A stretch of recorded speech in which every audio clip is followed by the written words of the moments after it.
Welcome to Comment with me, George Galloway, here on Press TV, still the voice of the voiceless. Comment is the big conversation, the great debate, but only if you join in. That's why, above all, I need your telephone calls on 44208-601-4555. You call us, we'll call you back, establish a clear line, and remember, if you get on the television with me, the volume on your television has to be down at 0, or I'll have to pass on, because no one will understand either of us. Or you can SMS the show on 4478 00008066. Or you can email me at comment@presstv.co.uk.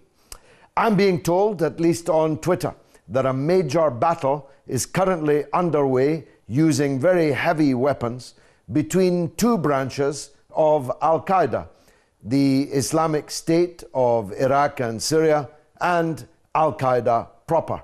You couldn't make it up. The West has flooded Syria with guns and money, encouraged, even facilitated the growth of this giant monster of Takfiri fanaticism, which has now cleaved in two and is now murdering each other in good order, and using the weapons that they stole from the so-called Free Syrian Army, which, like the Holy Roman Empire, is neither free nor Syrian, and no longer an army because Al-Qaeda took all their weapons. So now they're murdering each other with weapons given to the so-called FSA by Western countries. And the battle-hardened veterans of this internecine Al-Qaeda war being fought out on Syrian territory will come back to our country, to the United States, and to the other countries which have facilitated this monster in the first place. As I say, you really couldn't make this up. And you know where it ends. It ends like it did on the streets of Woolwich, where two murdering fanatic extremists were sent to prison in London this week, one for 42 years and the other for the rest of his natural life. The judge said in sentencing that they had divided the prostrate body of this young man that they murdered. One of the killers concentrated on his neck, whilst the other concentrated on his torso.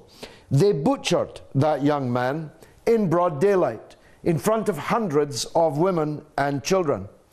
And they boasted about it on YouTube afterwards. The funny thing is, if they'd gone to Syria rather than to South London, the British government would have helped to pay their fare, might even have supplied their knives.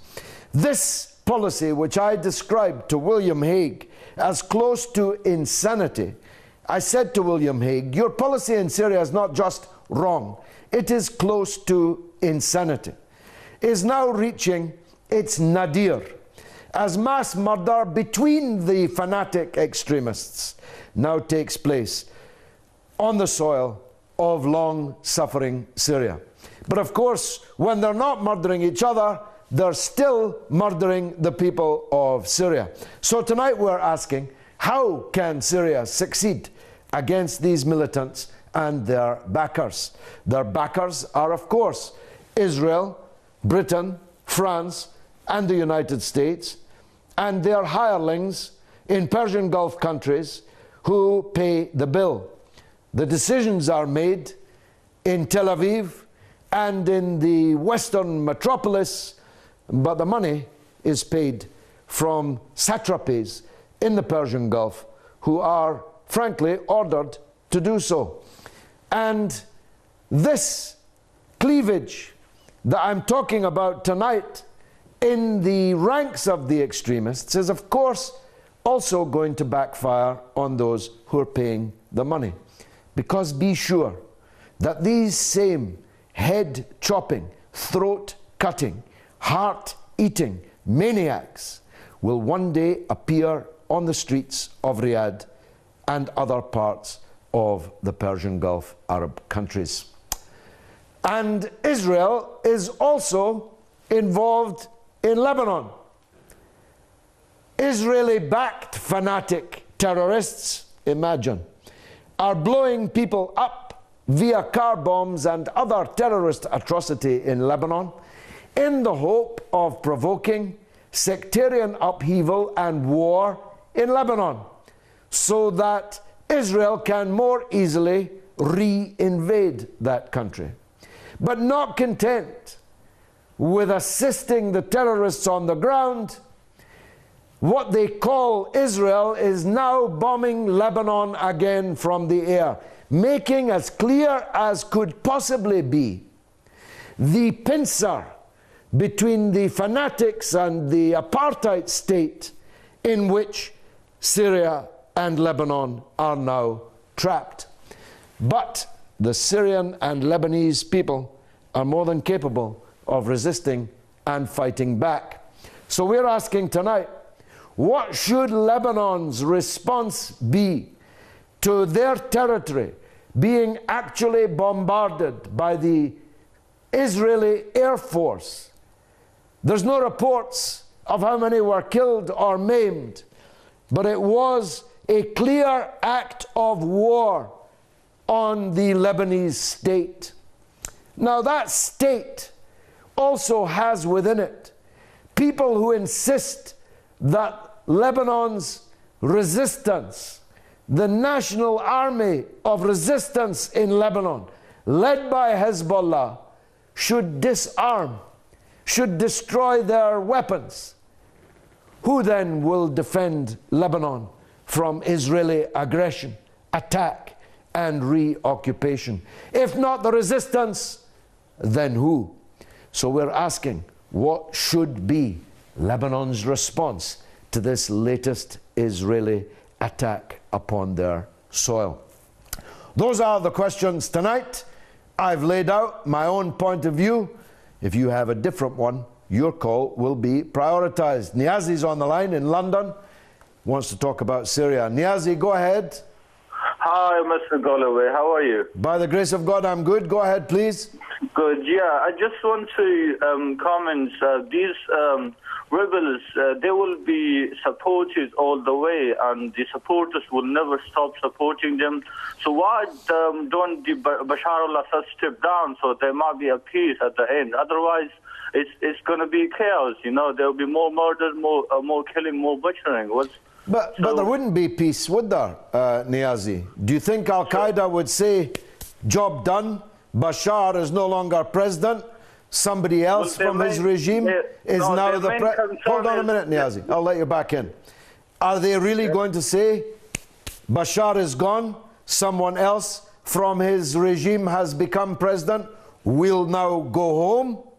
Or, once we've had elections in Syria, and a president is elected who doesn't share their narrow, fanatic view of Islam, do you think they're going to say, oh well, democracy has spoken, we'll now go home? Niazi, don't be silly. You really think Al-Qaeda are going to go home just because Bashar might step down?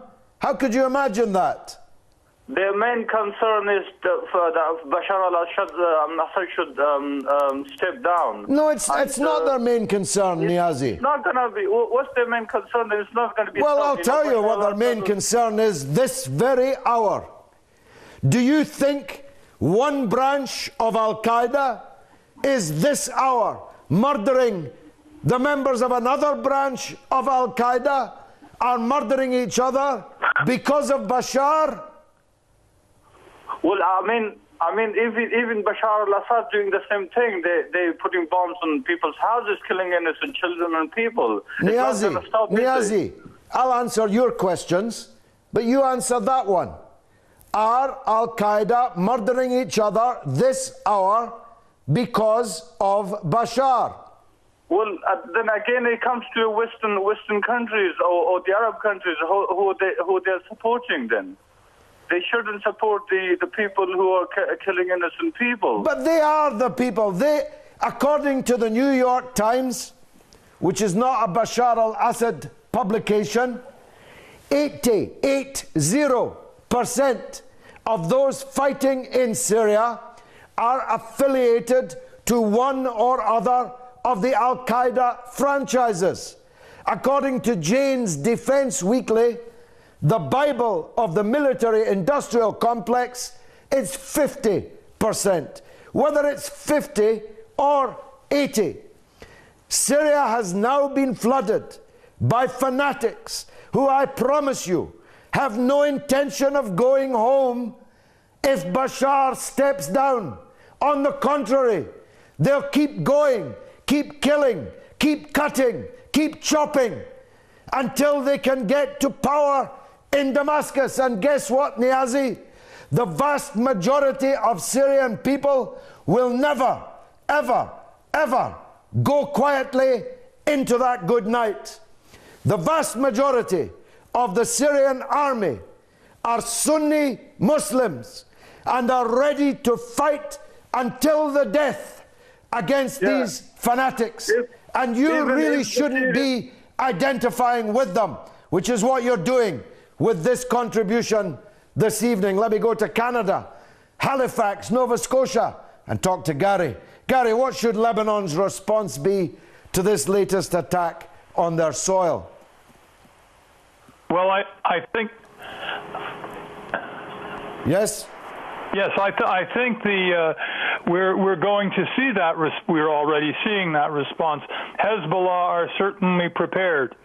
The Lebanese National Army seems to be prepared not to fragment during this period, to carry out its national responsibilities. I think this situation that Lebanon is facing is actually a very interesting problem that the Zionists are facing. The Zionists are facing two equally unpalatable options. They could end up having to confront the Syrian army in the Golan Heights, which is something that they have not wanted to have happen. Or, second alternative, they could trap Hezbollah into retaliating against an attack, but before the so-called Israeli Defense Forces are actually fully prepared defensively in their home bases in Israel. And we know that, or it seems to be pretty well established, the Israeli army accepts it, that Hezbollah is very well armed with every kind of missile you need to cause quite a lot of havoc. So the moment that the Israeli forces get drawn into the Golan Heights, and I can see that coming, that could be a moment of truth for the whole struggle against the Zionist occupation in Palestine. Because, of course, George, we've seen this before, that when the push comes from one section of Palestine, all the rest of Palestine joined in. That fight, the 9-day war in the autumn of 2012, it didn't take long before the West Bank was involved, even though it was the Gaza Strip that was taking most of the hit. Well, you're absolutely right, Gary, and the apartheid state is following a perilously dangerous course because they are assisting the development of this fanatic extremist army in Syria. They are involved in assassinations on Lebanese soil. They are involved in assisting logistically the terrorist campaign seeking to destabilize and break up Lebanon into warring sectarian statelets. They are now involved in bombing Lebanon again. And yet, this monster that they have been a part of creating may very well devour them. And that is true of all the patrons, all the paymasters, all the armorers. It's really difficult, Gary, to work out what kind of lunatics are in charge of this asylum, don't you think? Yes, exactly, George. Gary in Halifax, thanks for the call. As always, wisdom. From Canada, let's go to France, to Cannes, where I'd love to be right now, John. Go ahead, John, in Cannes, in France. Go on. Yeah, well, what I was going to say was that in the Syria thing, Syria was a functioning country that had been functioning for years until this started. And in my belief, somebody has been paying money and guns, etc., in order to start it. Exactly the same thing as in Ukraine. And you ask yourself a question, who gains? Yeah. Who gains? And then you look at the people who gain and you think, you can't prove it, of course. But you say, I think it must be you that started this. And that's it. Well, France, of course, is the former colonial occupier of Syria. Yeah, it has Syria, never quite reconciled itself to being expelled from Syria and Lebanon, for that matter, though they were part of the same country at that time. And Britain, of course, as the principal European empire over the last century or so, has never reconciled itself to being the tail of the American dog, which it currently is. And the United States, of course, is the head of the dog. If a dog could have two tails, in this case, France and Britain are the tails. And of course, all three of them have instructed their satrapies in the Persian Gulf, those filthy rich, tiny Bedouin states, to shell out the money, John. They're paying for all this blood. Somebody is. And the answer is that there's money being spent, and somebody's spending that money in order to cause trouble. Well, there's no doubt about where the money's coming from. Both. Well, I mean, my guess would be America, of course. Well, they don't actually pay it, John, because they're broke. But they tell Saudi Arabia to pay it, and other of similar countries in the region. They're the ones paying the money. They openly state that. And the British and American money is supposedly going in non-lethal military aid, which of course can be anything from the trucks to transport the fanatics to go and kill, or the radios with which the fanatic murderers communicate with each other, or the body armor with which they try to protect themselves against the Syrian Arab army. So there's so-called non-lethal military aid openly going from France, Britain and the United States, and hundreds and hundreds of millions of dollars, it must now be billions of dollars, going from Saudi Arabia and other Persian Gulf countries. John in Cannes in France, thanks very much for that call. A reminder, we're talking about Syria and we're talking about Lebanon, which, as always, are deeply intertwined. Niall is in Ireland, always worth hearing. Go ahead, Niall. Good evening, George. How are you? By the grace of God, I'm good. Thanks. Go ahead. Okay, George, I want to ask you two questions, okay? And I want you to answer them. Now, they're both interlinked, I believe, in the geopolitical field. Basically, I want to know is, what's the difference between the hand-chopping, throat-cutting, chest-opening, heart-eating Takfiri maniacs in Syria and those who the West are fighting in Mali? And what's the difference between the far-right, openly racist, anti-Semitic neo-Nazis in Hungary to those now on the rampage in the Ukraine? Well, Niall, I couldn't have put that better myself.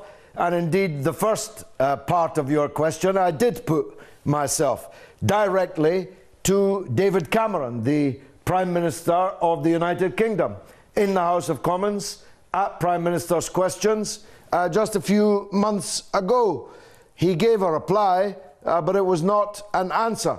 For answer, there can be none, because the Al-Qaeda we're fighting in Afghanistan, the Al-Qaeda we're fighting in Mali, are exactly the Al-Qaeda that are operating in Iraq, in Syria, and in Lebanon. So how any rational state can imagine that by supporting Al-Qaeda in one country, you can oppose Al-Qaeda in another country, is simply beyond me. And the point that you make about Ukraine is a very good one. When you think of the energy that is put in to finding a loose word or phrase that can be characterized as anti-Semitic, spoken or written by any Muslim anywhere in the world, and then compare it to the openly fascistic anti-Semitism of the Ukrainian opposition, now government, who openly, in all their publications, in all their public speeches, in everything they say and do, are pogromists, are Jew haters, are anti-Semitic racist fanatics. But we're supporting them there.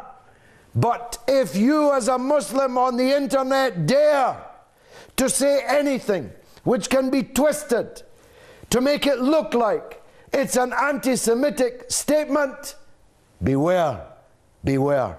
Niall in Ireland, thank you very much indeed for that call. You got my blood coursing through my veins, which is how it should be during this hour. Let's go back to England. Talk to Frank in Yorkshire. Frank, welcome to the show, my friend. Hello, George. How are you, man? By the grace of God, I'm fighting fit, Frank. Go ahead. Shipley and Bradford I'm from, you know it, don't you? Right, let's give them the real names. You know these psychopaths who are causing us trouble? Yeah. His name's Barry Soetoro. It's not Barack Obama. This Barry Soetoro, he's a bloody Kenyan. You know what I mean? Brought up in Indonesia. Everyone knows that, with a false birth certificate. Then you got this other psycho, Cameron. Another psycho, William Hague. Another psycho, Frankie Holland, I'll call him. You know what I mean? Francois Holland. And then the big fundraiser, Bandar Bush. Now, when you go back to 9/11, that was an inside job. Yeah, everyone knows that. And they've used it just to cause this excuse to fight terrorism. Terrorism doesn't exist. It's what Barry Soetoro creates. And look at Israel with the drones, the biggest drone exporter now in the world. You know what I mean? I don't know if they're determined to cause a world war or what. I don't know. The psychopaths, you know what I mean? And well, there's quite a few psychopaths in that picture. I disagree with you on two very important points. I don't believe that President Obama was born in Indonesia. I'm certain that he was not, because he only moved to Indonesia when his mother remarried an Indonesian man and took him there when he was around, I think, 9 years old. So I don't accept that calumny, which is spread by the far right in the United States, mainly because they don't like the idea they've got a black man as their president. Of all Obama's crimes, not being born in the United States, I'm certain, is not one of them. And secondly, terrorism very definitely exists. Al-Qaeda very definitely exists. In fact, this hour, they're murdering each other in significant numbers in Syria. As Henry Kissinger might put it, it's a pity both sides couldn't lose. And neither is it true that there is no terrorism. Al-Qaeda exists. 9/11 was a reality. It murdered thousands of people. The real question is, how come the United States, having suffered that loss in those twin towers of thousands of their own citizens, can now be arming and financing Al-Qaeda in Syria and in Lebanon and by extension in Iraq? So, a good call, Frank, and don't be shy to call back. Just because I disagree with you doesn't mean you're not welcome here on the show. Just a reminder about the questions. We're asking what Syria can do to repel these fanatic extremists who are destroying their country, and how they can prevail over the backers who are paying for it all? And what should Lebanon do about the attack by air openly carried out by Israel this week? Is the Lebanese state able, or will it have to be the resistance? I'll be back very, very soon. Don't go away.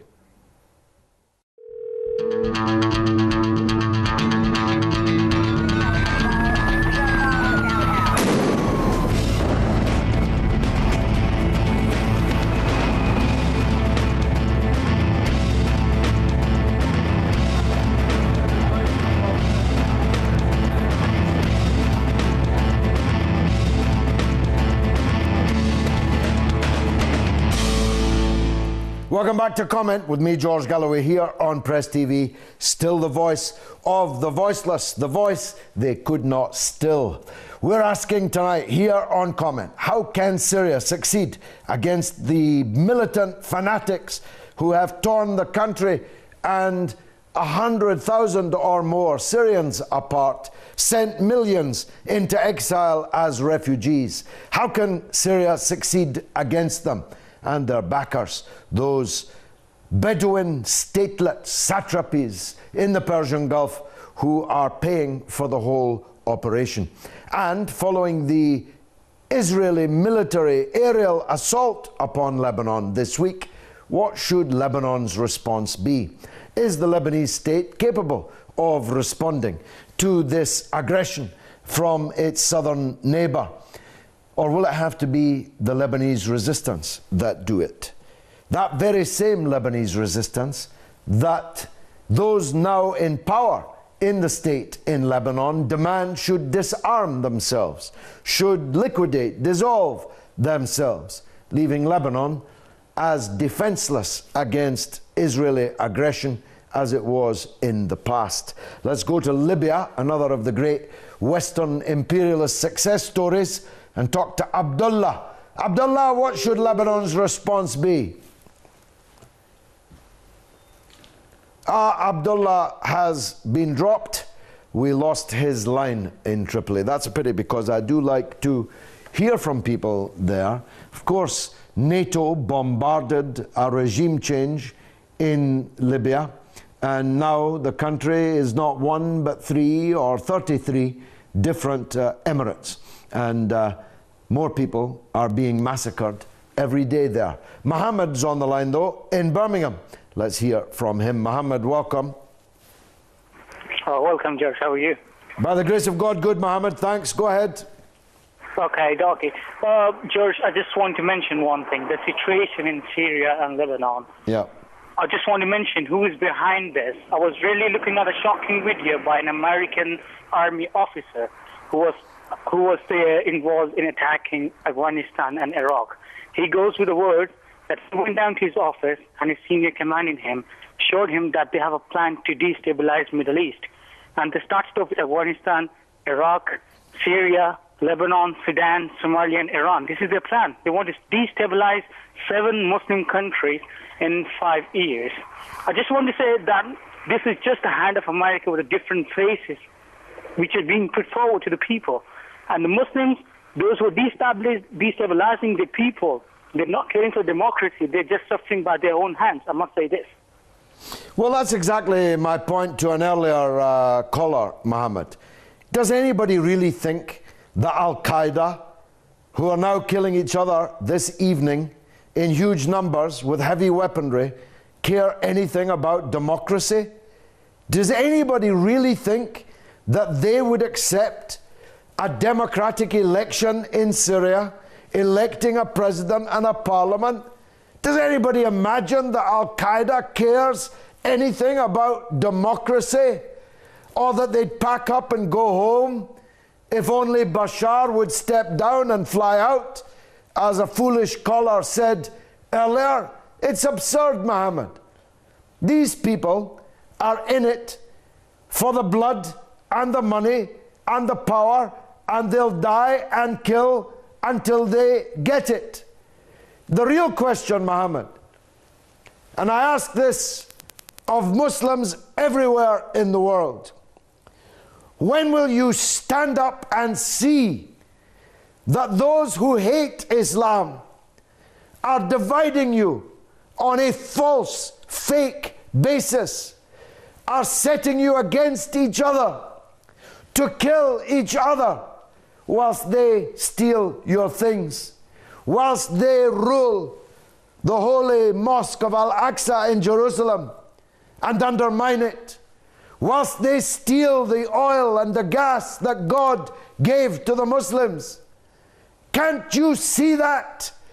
That's what I ask, Muhammad. You can see it.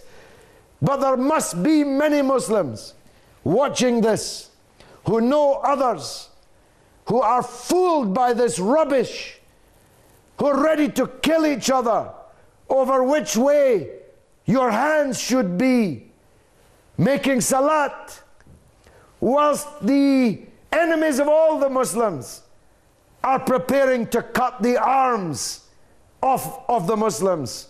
Muhammad, what do you say? Yeah, George, I just want to say, the points which you have raised have really suffered my thinking, to be honest to you. The points which you have made is reality, which is bitter. To be honest to you, if you go the other way around, the people at this stage are not caring for the humanity. They're just using the name of Islam. Those who are keeping beard, they just know the word that Islam has said. Islam has defined hypocrisy as well. Who are the hypocrites? They will keep beard, they will read namaz, they will do everything, but they will be against the Muslims, they will be killing each other. At this point, the Muslims should realize, I'm just conveying a message through your program to all of the Muslims who are listening to this. Don't just scare for the fakes, for the people who are, whether they're Salafis, whether they're Sunnis, whether they're Shia, whatsoever they are humans. At least they're going to be responsible to Almighty Allah, not you. And you need to care for the humanity, not for the fakes.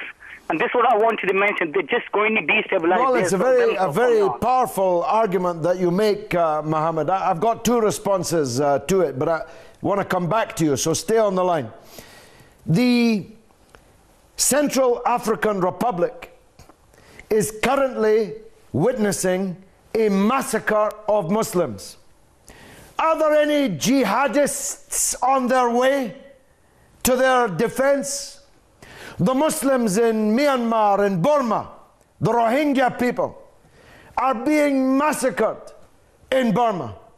Are there any jihadists on their way to Burma to defend them? No. All these so-called jihadists are heading not for Burma, not for the Central African Republic, not for the apartheid state of Israel to free the Al-Aqsa Mosque. They're heading for Syria to murder other Muslims for the edification and the entertainment of the supporters of the apartheid state in the first place. And my second point relates directly to what you just said. These fanatic murderers in South London who went down at the Old Bailey for the rest of their lives, more or less, this week, their defense was that they butchered this young man as servants of Allah. Who gave them the right to butcher human flesh in the name of God? Which part of the Quran, which part of the Sunnah gave them the right to butcher human flesh on the streets of London? There is no word, absolutely no hint that such behavior is tolerable in Islam. Now tell me this, Muhammad, before you go. How can Syria succeed against these people? Tell me what you think. The clear and the precise point, David. The Syrian people, the people within the Syria, they are being called rebels by the government and other Muslim communities. All of the Muslim worlds, which includes Pakistan and next neighbor countries, they should support the people of the Syria, not the government. They could say it. All of the Muslims need to unite because they are Muslim and they need to care for the other people as well. All of the governments who are there, they shouldn't care for their power. They should care for the reality, for the truth. They should go forward and support the people of the Syria and just stand against the government of the Syria. This is how this is going to be resolved. Otherwise, it is going to be same conclusion which is going to be concluded, same as Iraq, Afghanistan, Lebanon. All of the things are going to be demolished there. Then they will realize that they are done wrong. and the time has gone now. Amin. Muhammad in Birmingham, thank you. Let's go to Arabia and talk to Samir. Samir, welcome to the show, my friend. Hello. Yes, Assalamu alaikum, welcome. Hello, this is George Galloway? Yes, you're on the air with George Galloway. Now everyone's listening to you around the world. Go ahead. Yes, I'm Mr. George Galloway. It looks like this about tonight's episode. It's about the Syria and what's our suggestion, how to respond, or Hezbollah, something like that. But indeed, Mr. George, it's not like that. We must talk about the picture from from outside. I think this is the beginning of something very bigger. It's not related now to Syria or Hezbollah or Iran, something like that. I think all the world will be shared in such like these things. The world will be divided to two parts, in my opinion. You see, part of it because it will not. No longer, it will keep neutral to what's happening because she's lost territory in the world, you see.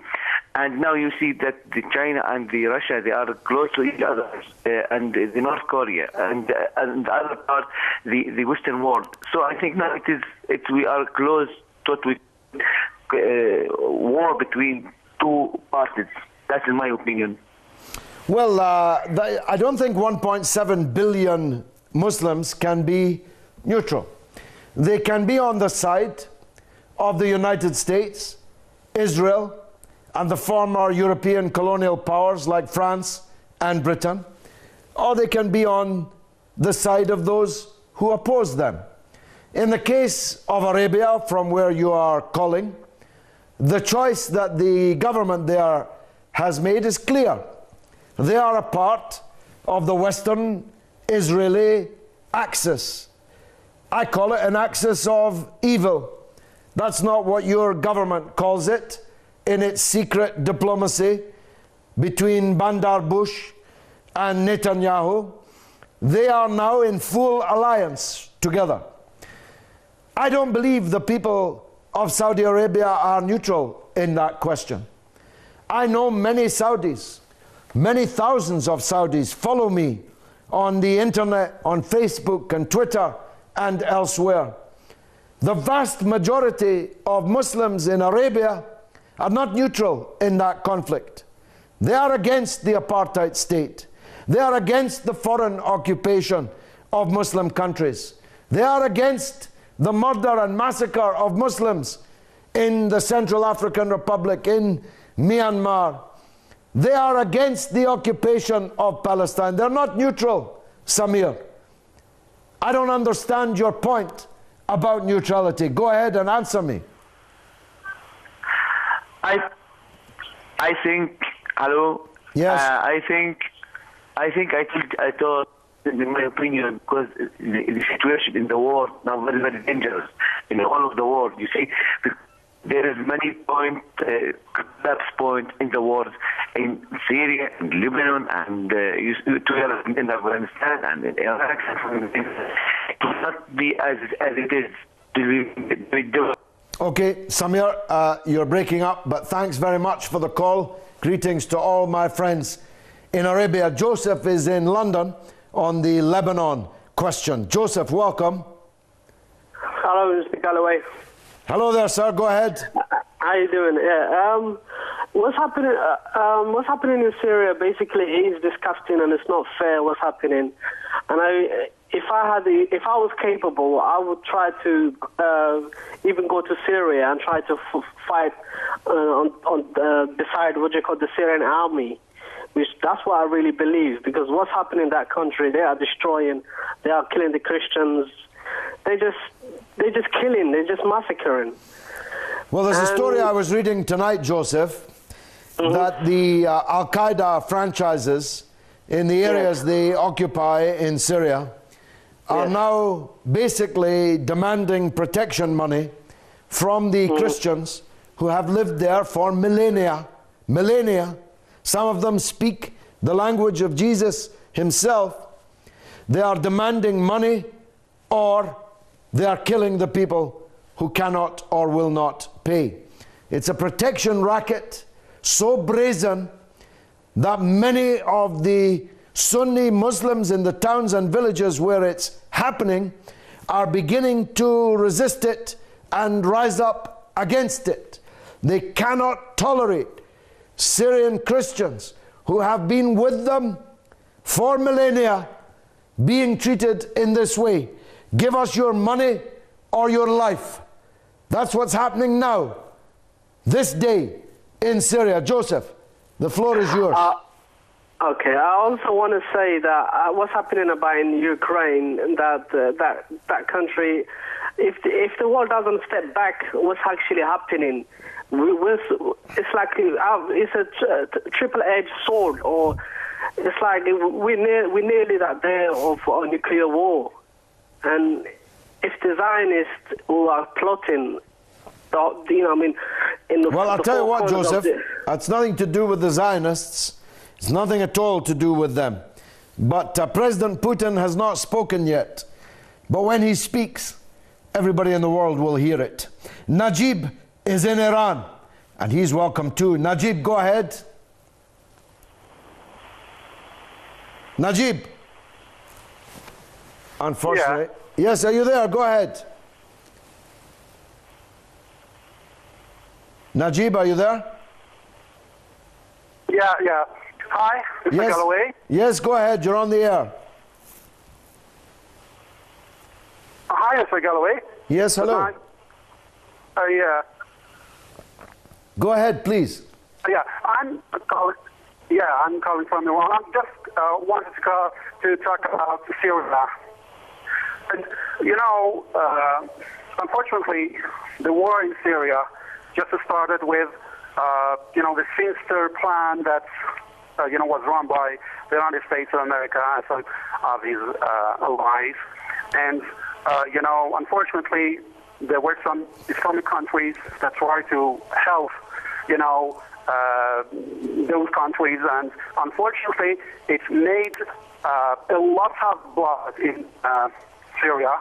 And unfortunately, a lot of people were killed in that country and wandered, in other countries, unfortunately. But, about your question, you ask about there, some solution to this problem and how the people in Syria can do this. I think that the only way to do this is to, unify. I think that the people in Syria, they themselves should, resolve this problem and this issue. And I think that no other country can help them except themselves. And I think that if they themselves, well, I don't know. Other countries are helping them, Najib. Iran is helping them. A section of the people of Lebanon are helping them. Russia is helping them. China is helping them. And they are prevailing. They are winning. But the real reason they are winning is because the vast majority of the Syrian people refuse to be divided on sectarian confessional lines, on ethnic lines. The vast majority of people in Syria want the Syrian Arab Republic to continue. They want change, no doubt. They want democracy, no doubt. They want political progress, no doubt. But they don't want to see the destruction of their country, their ancient, historic, sacred, precious country. God bless Syria. Long live Syria, I say. Let's go to Bagir in Copenhagen. Bagir, go ahead, sir. Yeah, hi, George. The apartheid state of Israel is very desperate because the way they attacked Lebanon this Monday night was because they are seeing that Hezbollah and Syrian army are now advancing against a very divided Takfiris in Syria. So, yeah, that's the reason for why Israel attacked them. And, yes, that's the reason why. But what should Lebanon do? Well, I'll say that Hezbollah are already, again, together with the Syrian Arab army, responding to that by defeating the Israel's allies, the rebels. Very good call. Syria. Very good point. Bagir, I'm pressing on because it's late and there are many, many people on the line. But thanks Brilliant call. Khalid is in Kuwait. Better hear from him. Khalid, welcome to the show. Thank you, Mr. George. Welcome, sir. Go ahead. My comments regarding Lebanon and Syria. You had asked the question, what should they do? Yes. What I'm surprised is that, if you remember, a few months back when the Syrian crisis was beginning in its early stages, that was the time Russia wanted to get involved, and because of the American forces landing and everything stopped because of Russia's involvement. Yeah. Why cannot Syria officially request help from Russia? That is the only power standing in front of America, nobody else. Well, it's a very good point, Khalid. I suppose you don't ever ask a question in public unless you know the answer. It's, I think, asking too much of the Russian state, especially now that in retaliation for Russia's role in defending Syria is now under real pressure on its western flank in the Ukraine. It would be asking too much for a formal military intervention by Russia. And if there were such an intervention, it might make matters worse. What is happening is that Russia and China are defending Syria on the diplomatic level and maintaining their military political ties with the Syrian Arab Republic, and Iran and Hezbollah, but above all the Syrian Arab army, are shouldering the burden and winning the battle. Pray for their success, Khalid. Last call is from London. Shukri. Go ahead, Shukri, go ahead. Shukri. Yeah. Good evening, Mr. George. Good evening, sir. Go ahead, quickly. Mr. George, you know, I'd like to have a comment about Syria, which is happening in Syria. Yeah. Taking to the Syrian people, the way they die, you know, absolutely is horrifying me. In the same time, don't you think this war is going to the Lebanon as well? Because Israel start bombing the Lebanon? And secondly, don't you think is lose of the Takfiris in the Syria is a consequence of the get rid of this dark age, mad, evil government in the Saudis? I would like to hear your answer. Well, there is a dark age regime that rules over the two holy mosques. And what did the Muslims do to deserve such dark age? Hypocrites to rule the land of the Prophet himself.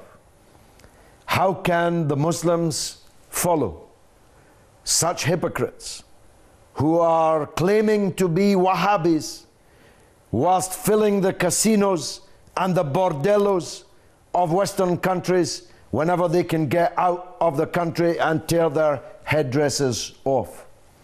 How can Muslims support these people doing the dirty work of the United States, Britain, France, and Israel? How can any Muslim not see what's happening? How can they be blinded by this sectarianism? That's the message of this show tonight, and I hope people will think about that. Hello, just comment your name and the place you left that number, and just make sure that your television volume is set to 0, so maybe 0, 0. Can you spell your name for me? Yeah, I know. You redirect me through the phone number, and then we'll call you back. Comment, and then can I have your telephone number?